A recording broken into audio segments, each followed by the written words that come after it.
Lama çocuk biçim. Selamun aleyküm. Aleykümselam. Hello.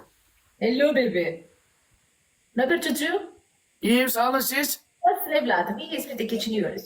Nereden katılıyorsunuz? Yakışık yapıyoruz. Hiçbir şey Azerbaycan. yapmıyoruz. He.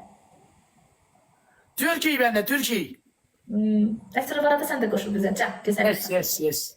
Kral Teke hoş geldin. Hello abi hello.